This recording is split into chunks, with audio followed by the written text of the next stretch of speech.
عايزه اوريكي بقى الفرق بين ورق العنب. ده ورق عنب بناتي، ده ورق عنب بناتي، هتلاقي العود بتاعه اخضر. تمام، شايفينه شكله عامل ازاي؟ ده ورق عنب بناتي. عايزه اوريكي ورق التوت، بس ورق التوت عامل ازاي. بصي الفرق بين ده وده، شايفه ورق التوت عامل ازاي؟ شوفي الفرق بين ده ورق التوت وده ورق العنب. شفتي الرسمه عامله ازاي؟ شفتي الرسمه دي عامله ازاي؟ ده ورق توت وده ورق عنب. ده ورق عنب وده ورق توت. اللهم صل وسلم وبارك على سيدنا محمد. ازيكم حبايبي، عاملين ايه؟ يا رب تكونوا بخير. فرست ورق العنب ولا لا؟ انا اول سنه السنه دي اتاخر فيه، حتى رحت اشتريه لقيت الورق ابتدى ينشف، فجبت 2 كيلو قلنا نفرزهم مع بعض، ولما اخلص تفريزهم ابقى اشتري تاني، لان مش هقدر اعمل اكتر من كده يعني. المهم هنجرب النهارده هنعمل ورق العنب اللي هو بيتفرز اللي هو في البرطمانات زي اللي بتجيبيه من بره بالظبط. الاول هنجيبه ونقرطفه ومش هيتغسل ابدا خالص، وبعد كده نرصيه فوق بعضه ونبتدي نجيب البرطمانات ونلف شويه شويه ونكبس. اكبسي البرطمان للاخر، مش عايزه فيه منفذ هوا خالص. زي ما انتم شايفين كده. لقيت اللي موجود عندي 3 برطمانات بس، فقلت ايه اعمل فيهم وخلاص، والباقي هنعمله زي ما بعمله كل سنه.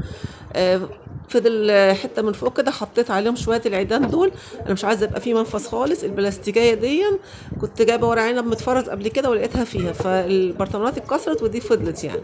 المهم هي نفعت يعني الحمد لله. تمام، هنعمل البرطمانات كلها بنفس الطريقه ديت، وبعد كده نبتدي نفرز اللي هو في الاسترتش. اللي انا بعمله في الاسترتش ده بيقعد عندي بصراحه من سنه لسنه، وعلى طول بقالي سنين بعمله. اللي بعمله في البرطمانات ده اول مره اعمله، حد قال لي عليه عن ثقه يعني، فقلنا نعمله ونجربه مع بعض، ولما اجي اشتغل فيه هبقى اقول لكم ايه النتيجه يعني.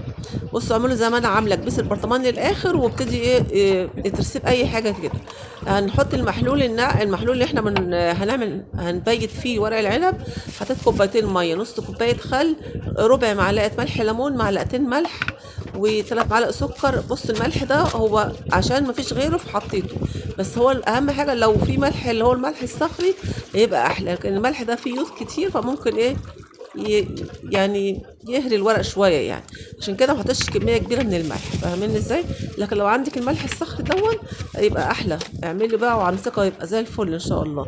انا عايزه كميه كبيره من الميه، فانا هوريكم المقادير المظبوطه بالظبط، فعملتها على مرتين عشان الميه تكفي يعني.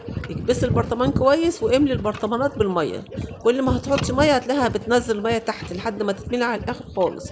هغطيه بقى بستريتش عشان امنع الهواء ان هو يجي خالص، وهبتدي احط حله على البوتاجاز فيها ميه عاديه من الحنفيه، وبعدين احط فيها البرطمانات. احط البرطمانات فيها لمده قد ايه؟ نص ساعه.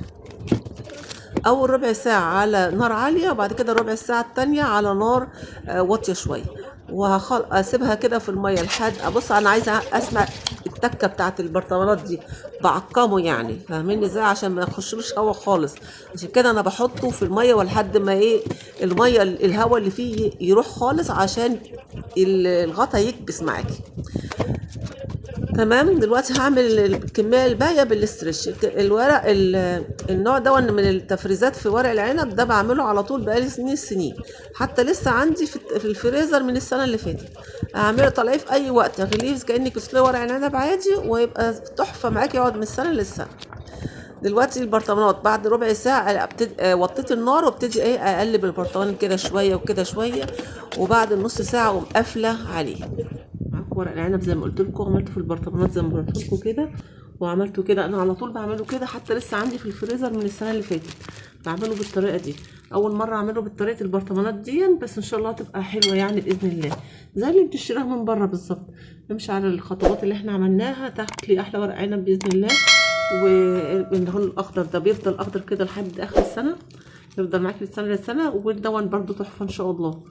ان شاء الله هيعجبك.